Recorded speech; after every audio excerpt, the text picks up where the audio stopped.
कैसे हैं आप सब। My name is Vikas, welcome to all of you. और आज भी एक बहुत ही प्यारी इंटरेस्टिंग कहानी लेकर आया हूँ, जिससे आपको बहुत सारे वर्ड सीखने को मिलेंगे। इंग्लिश में वर्ड्स की प्रोनाउंसिएशन कैसे करते हैं वो सब सीखने को मिलेगा, सेंटेंस स्ट्रक्चर जानने को मिलेगा और इंग्लिश रीडिंग में भी काफ़ी हेल्प होगी। तो स्टार्ट करते हैं। स्टोरी जो है जिसका नाम है द रैबिट, इसका नाम है the rabbit and the elephants. The rabbits and the elephants, खरगोश और हाथी। कहानी का नाम है खरगोश और हाथी। ठीक है। वंस अपॉन अ टाइम, एक बार की बात है या एक समय की बात है। There lived a herd of elephants in a deep jungle। There, जैसे कि पहले भी बताया है, देयर हमारा इंट्रोडक्टरी एडवर्ब होता है।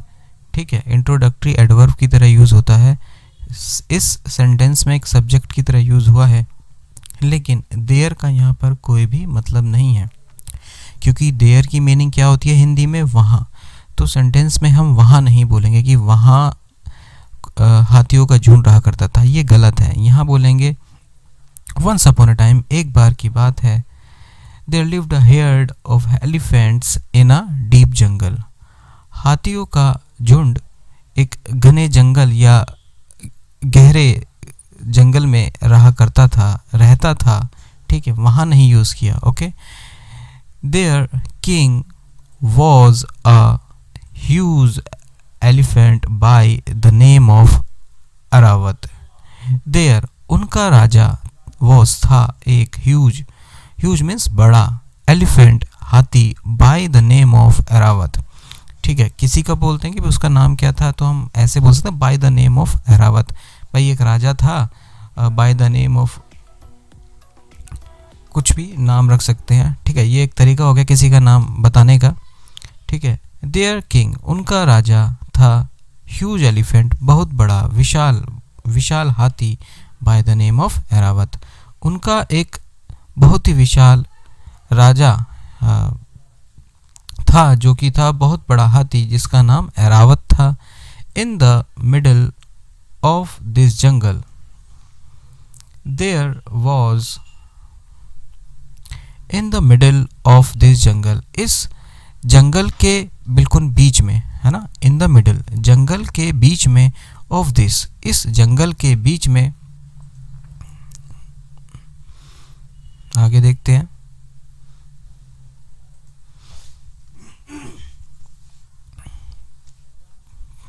इन the middle of this jungle there was a big lake where all the animals went to drink water. जंगल के बीच में, इस जंगल के बीच में, there was a big lake, एक बहुत बड़ी झील थी। वेयर मीन्स जहां सभी एनिमल्स या सभी जानवर जाते थे पानी पीने के लिए। ठीक है, वेंट टू, जाते पानी पीने के लिए, drink water. Once it so happened that it didn't rain for the whole year and the lake went dry। Once it so happened, once एक बार ऐसा कुछ हुआ, या बोल सकते हैं एक बार ऐसा हुआ, so happened, है ना, it so happened, एक बार ऐसा हुआ, that कि it didn't rain for the whole year, कि बारिश नहीं हुई, है ना। कौन सा सेंटेंस है? पास्ट इंडेफिनिट में नेगेटिव सेंटेंस है। इट डिडंट, पास्ट इंडेफिनिट में यूज करते हैं डिड नॉट। ठीक है, तो हम इस तरह लिख सकते हैं डिड नॉट को डिडंट। इट डिडंट, बारिश नहीं हुई, for the whole year, for the whole मतलब पूरे साल के लिए, फॉर मतलब लिए, पूरे, होल मतलब पूरे साल के लिए बारिश नहीं हुई। And the lakes went dry, and और जो झीलें थी वो सूख गई, है ना। किस तरह बोल सकते हैं? द लेक्स वेंट ड्राई, झीलें जो थी वो सूख गई। The elephants after a great deal of discussion, decided to move to the other forest. The elephants, जो हाथी थे, ठीक है, after a great deal of discussion, एक बहुत ज़्यादा बातचीत, चर्चा के बाद, है ना, डिस्कशन मतलब बातचीत या चर्चा के बाद, बहुत ग्रेट मतलब बहुत ज़्यादा, ठीक है, after a great deal of a discussion decided, निर्णय लिया, to move to the other forest, decided निर्णय लिया, टू मूव, टू, ठीक है, टू मूव, मूव मतलब वहाँ से जाना, ठीक है, जाने के लिए, टू, टू मतलब कहाँ जाने के लिए, टू द अदर फॉरेस्ट, जाने के लिए, टू द अदर मतलब दूसरे जंगल के लिए, ठीक है, समझ में आया। द एलिफेंट्स, हाथियों ने, after a great deal of discussion, बहुत ज़्यादा चर्चा के बाद निर्णय लिया वहाँ से, उस जंगल से दूसरे जंगल में जाने के लिए, ठीक है, to the other forest, where, जहाँ, there was a lake named Pavan, where, जहाँ, देयर वॉज अ लेक, एक झील थी जिसका नाम था पावन, ठीक है, वेयर, एक झील थी, वेयर, जहाँ एक झील थी जिसका नाम था पावन, okay, this lake was full of water, यह जो झील थी वो पूरी तरह भरी हुई थी पानी से, and never went dry even if there was no rains, and never went dry even if there were no rains, और कभी नहीं सूखी, नेवर वेंट ड्राई, है ना, इसका मतलब क्या है, वो पास्ट की बात हो रही है, और कभी नहीं सूखी, इवन इफ, इवन मतलब even if there were no rain, मतलब इस बात को कहने के लिए बोला गया कि अगर बारिश भी ना हुई हो, है ना, even if there were no rains, अगर वहाँ बारिश भी ना हुई हो, अगर यदि, है ना, इवन इफ, अगर यदि वहाँ बारिश भी ना हुई थी, वो जब भी नहीं सूखी, तो उसके बारे में बताया जा रहा है, झील के बारे में। आगे देखते हैं।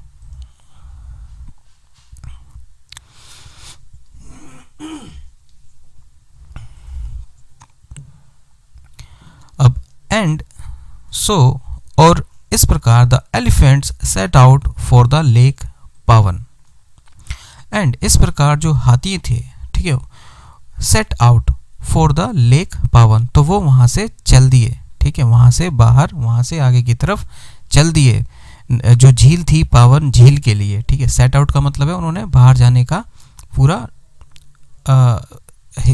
मतलब उन्होंने बाहर जाने के लिए पूरी तरह से वो तैयार हो गए, सेट आउट हो गए वहाँ से जाने के लिए, उस लेक के लिए, पावन लेक के लिए, ठीक है, एलिफेंट्स पूरी तरह से तैयार हो गए उस झील जो थी पावन वहाँ जाने के लिए।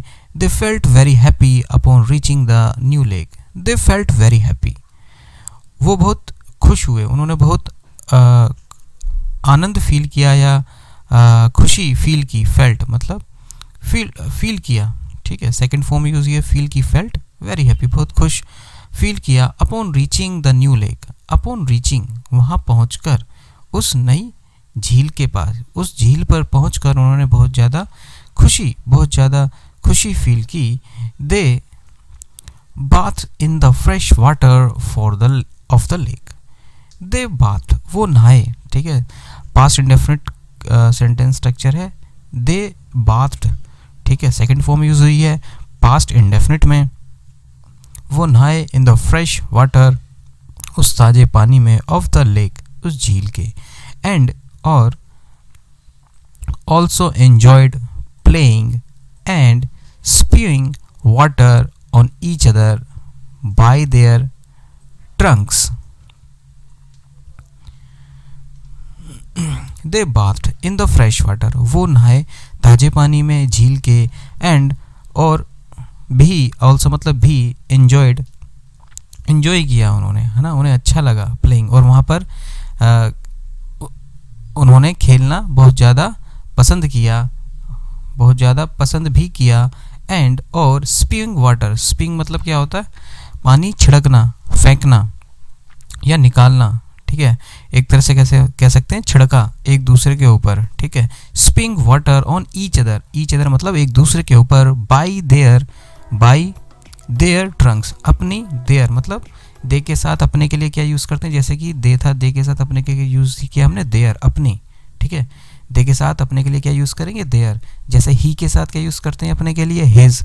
शी के साथ अपने के लिए क्या यूज़ करते हैं, हर। ऐसे ही उन्होंने वे के साथ अपने के लिए क्या यूज़ किया, देयर। उन्होंने अपनी जो सूंड से क्या पानी को इधर उधर छिड़का, एक दूसरे के ऊपर छिड़का। उस तरह से उन्होंने वहाँ पे एंजॉय किया उस ताजे पानी की झील में। ओके, आगे देखते हैं।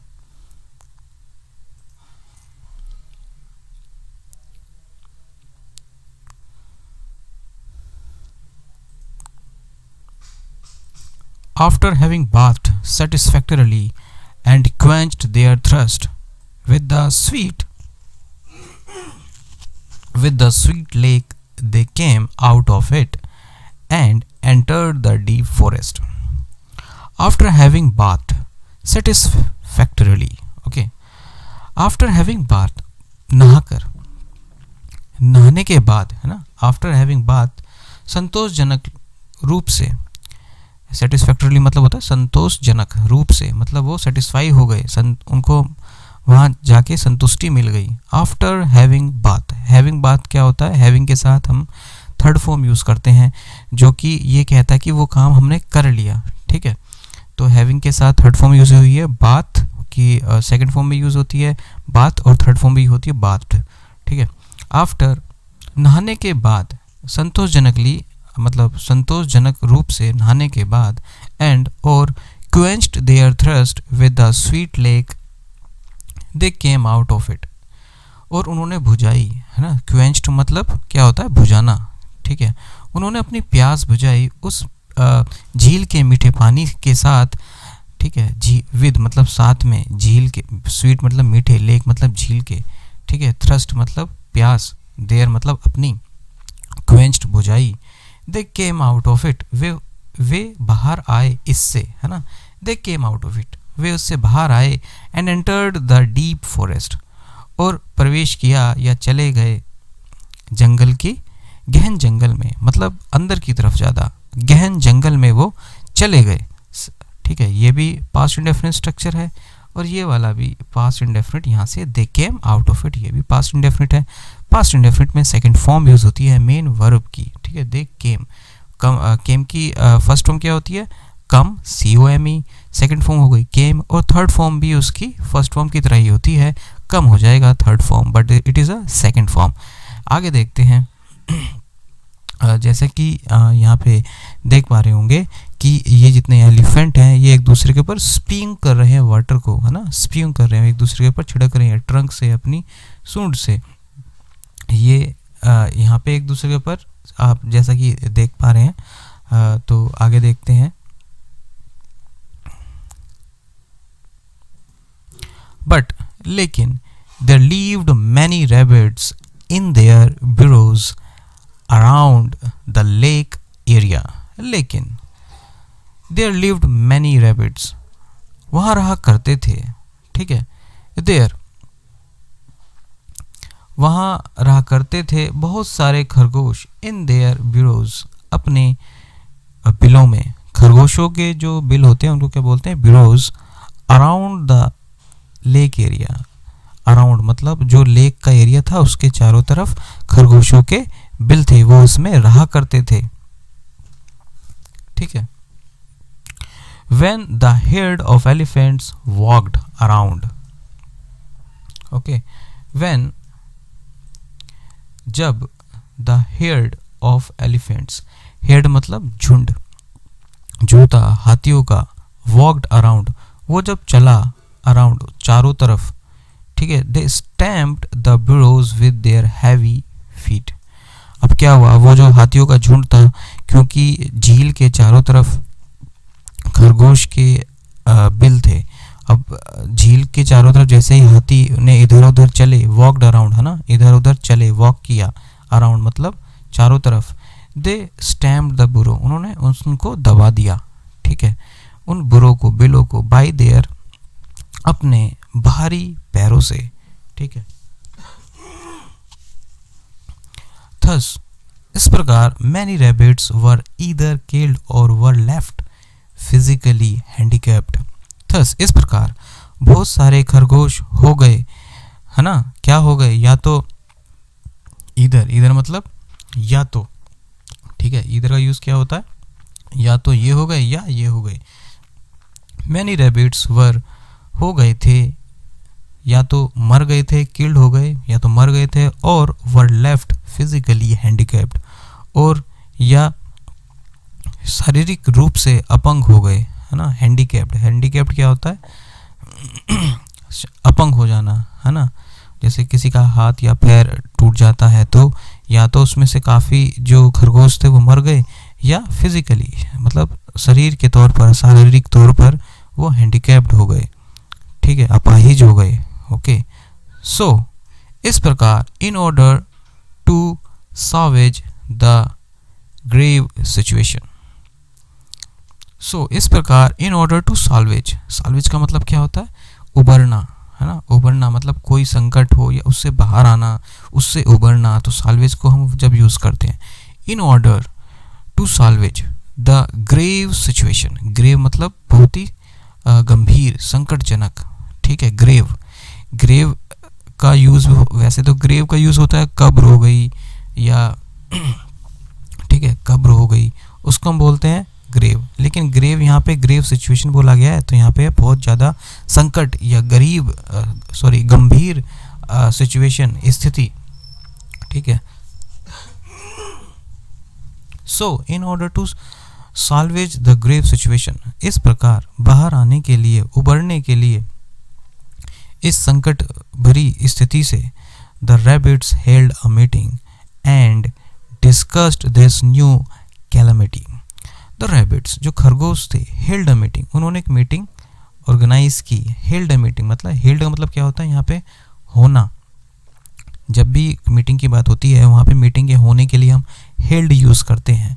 The rabbits held a meeting, rabbits ने एक मीटिंग करवाई या मीटिंग करी, है ना, मीटिंग करी, and discussed the new calamity, और चर्चा की, डिस्कस्ड मतलब उसके बारे में बातचीत की, चर्चा की, इस न्यू जो नई आफत थी, कैलेमिटी, कैलेमिटी मतलब क्या होता है, एक बहुत बड़ा संकट, बहुत बड़ी आफत, calamity. At one point they decided, at one point एक बिंदु पे आके, है ना, एक बिंदु पर, दे डिसाइडेड उन्होंने निर्णय लिया, दे डिसाइडेड निर्णय लिया,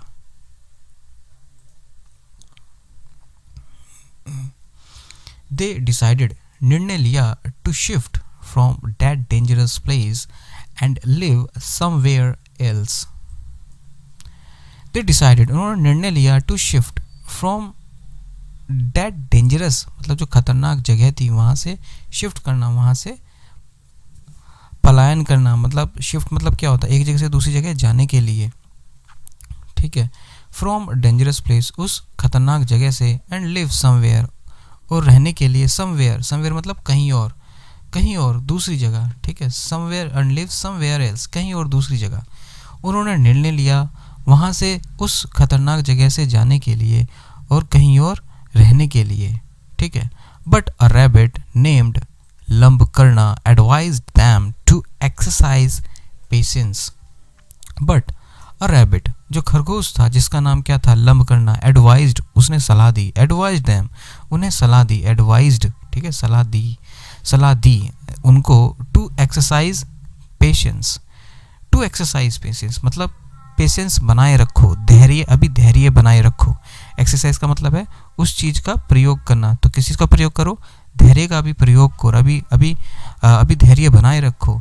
ही offered his service for the sake of all the other rabbits and said, he offered his services, उसने अपनी सेवाएं दी थी, या उसने काफ़ी सारी मतलब उनके लिए हेल्प की थी, है ना। offered his services, offered second form use हुई है, मतलब वो कहना चाह रहा है, इसमें क्या बात हो रही है, उसने बहुत सारी मतलब उसने सेवाएं दी थी, उनकी हेल्प की थी, for the sake of all the other rabbits, for मतलब के लिए, फॉर द सेक ऑफ, इसका क्या मतलब होता है? जो स्ट्रक्चर है फॉर द, यहाँ से for the sake of, sake of के वास्ते, के लिए, क्या मतलब होता है? फॉर द सेक ऑफ का मतलब क्या होता है? के लिए, के वास्ते उसने अपनी सर्विस दी थी, अपनी सेवाएं दी थी उन दूसरे बहुत उन सभी खरगोशों के लिए, एंड सेड, और कहा, ठीक है, और कहा,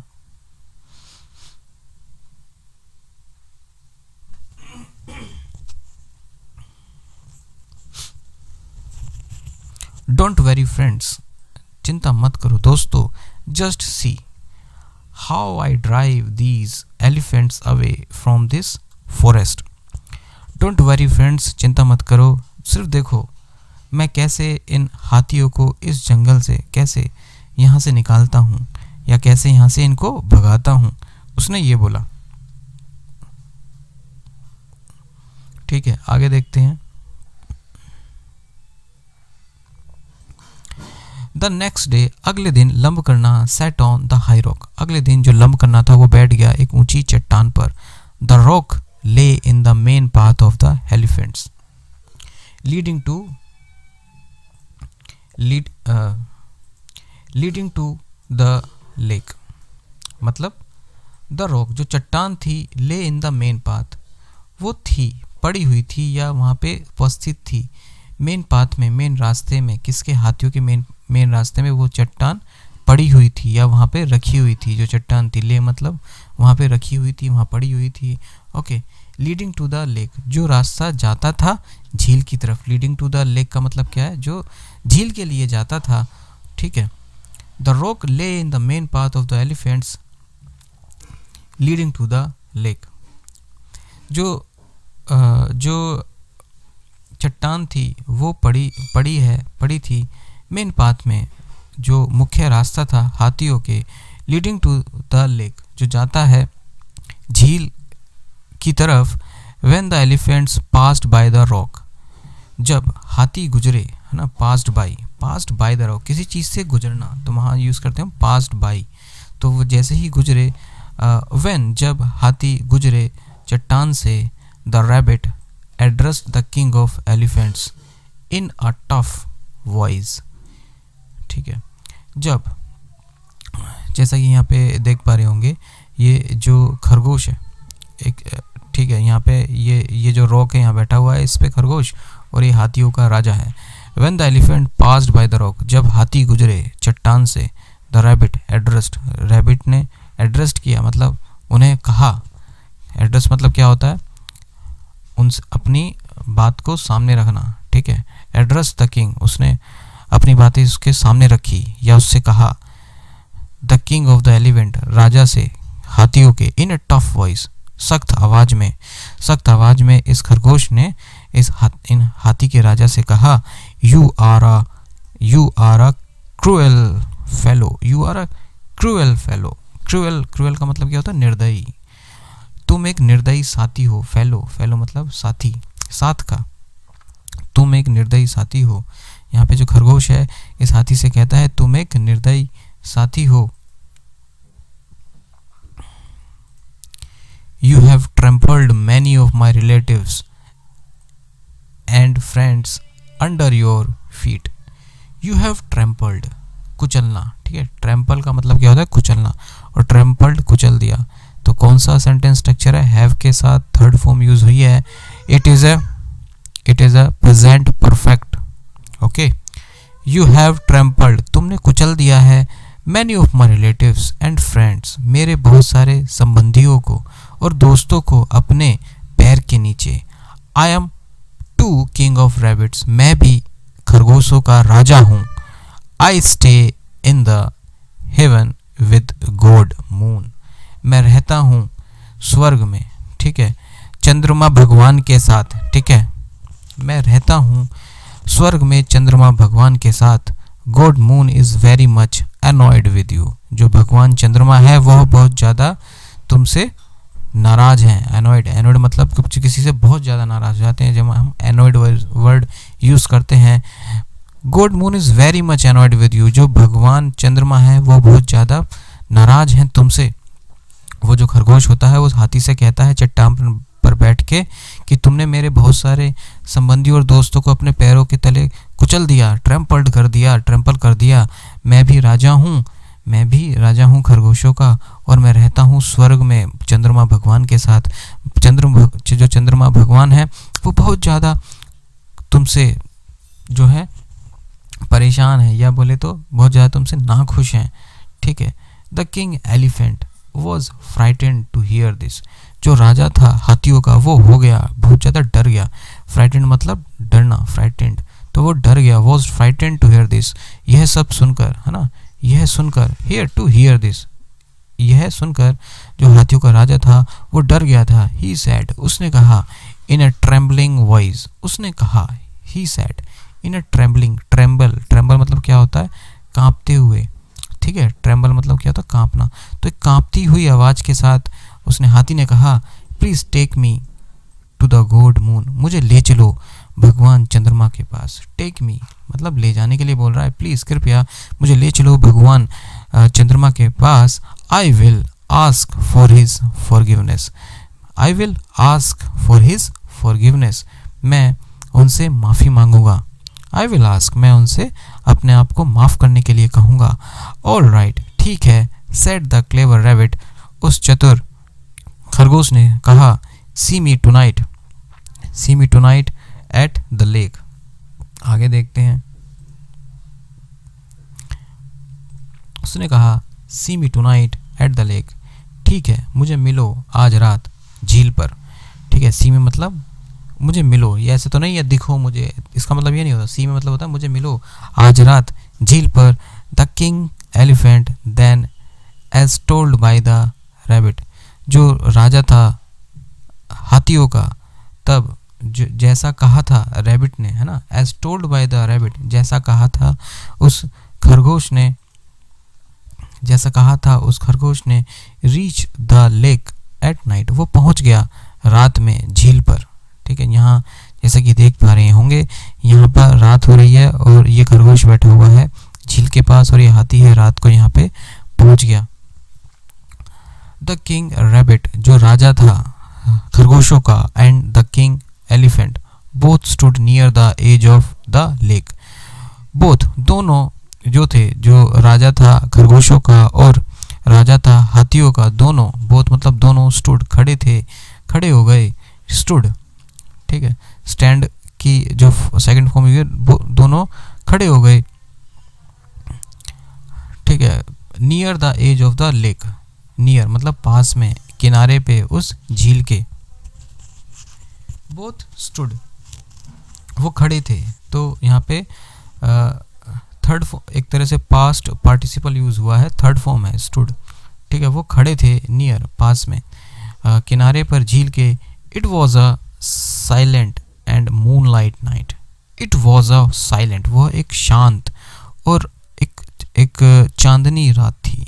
जैसा कि यहाँ देख पा रहे हैं, ये एक शांत और एक चांदनी रात थी। इट वॉज अ साइलेंट, एक शांत और चांदनी रात थी। माइल्ड ब्रीज वर ब्लोइंग, माइल्ड धीमी हवा, माइल्ड ब्रीज का मतलब क्या होता है, धीमी हवा, वॉज ब्लोइंग, वॉज ब्लोइंग, चल रही थी।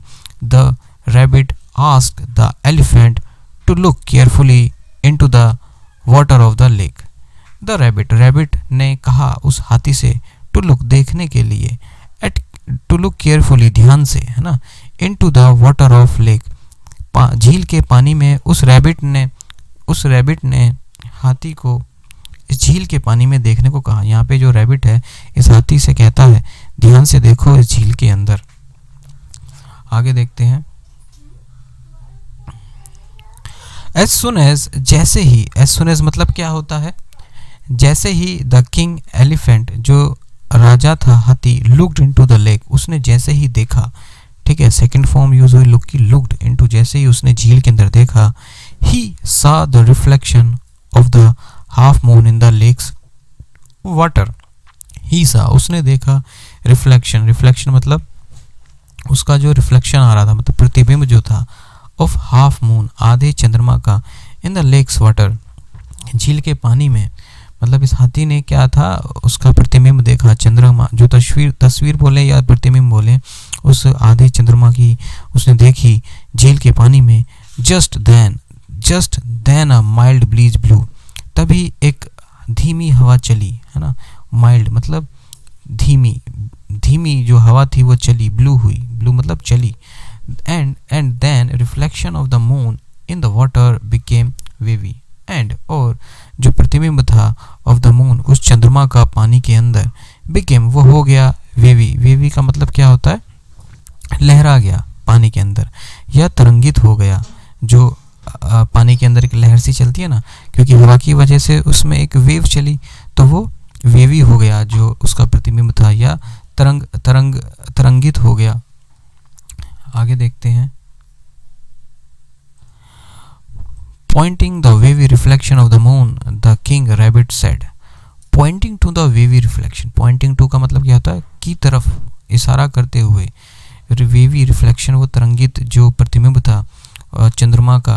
The rabbit ने कहा, खरगोश ने कहा, look for yourself. How annoyed God moon is. Look for yourself, देखो खुद से, ठीक है। look for yourself, खुद से देखो। how annoyed God moon is, कितने तुमसे वो नाराज हैं। how कितने नाराज हैं चंद्रमा भगवान तुमसे। better you ask for his mercy, otherwise he might curse you to death. better you ask for his mercy, तुम्हारे लिए अच्छा है कि तुम उनसे अपने लिए दया मांगो, है ना। बेटर यू आस्क, ये तुम्हारे लिए अच्छा है कि तुम उनसे दया मांगो, अदरवाइज नहीं तो he might curse you to death. Might मतलब वो सकते हैं तुमको श्राप दे सकते हैं, मौत का श्राप, ठीक है। ही वह तुम्हें श्राप दे सकते हैं मौत के लिए, यू टू डेथ, ठीक है। वो तुम्हें मौत के लिए श्राप दे सकते हैं। जैसा कि यहाँ पे इनके बीच ये कन्वर्सेशन सारा हो रहा है। यहाँ पे ये जो मून है, इसका यहाँ पे आप देख पा रहे होंगे, ये प्रतिबिंब बना हुआ है। और ये कहता है, इस खरगोश कहता है हाथी से, तुम स्वयं खुद देखो जो प्रतिबिंब है, क्योंकि जो हवा चली हल्की सी ब्लू हुई, माइल्ड ब्रीज जो ब्लू हुई मतलब जो चली, उसकी वजह से यहाँ पे पानी में तरंग पैदा हो गई। तरंग बोले या लहरा गया पानी, तो उसकी वजह से जो उसका प्रतिबिंब था जो वो दिख रहा था वो हल्का सा वेवी हो गया। तो इस पे कहता है खरगोश कि देखो चंद्रमा मून जो मून है भगवान, वो तुमसे नाराज हैं। द किंग एलिफेंट, अब आगे देखते हैं। The king elephant became more and more frightened, जो राजा हाथी था वो हो गया मोर एंड मोर, और ज़्यादा हो गया, और ज़्यादा डर गया। फ्राइटेंड मतलब और ज़्यादा डर गया। एंड प्रोमिस्ड गॉड मून, और ही प्रोमिस्ड, उसने प्रॉमिस किया, आश्वासन दिया, प्रॉमिस्ड किया भगवान चंद्रमा से, not to ever visit the lake with his friend, कि वह कभी नहीं आएगा, नॉट टू एवर नहीं कभी आएगा, विजिट करेगा, विजिट मतलब आएगा, है ना, वो कभी नहीं आएगा झील पर, विद हिज फ्रेंड्स अपने दोस्तों के साथ। द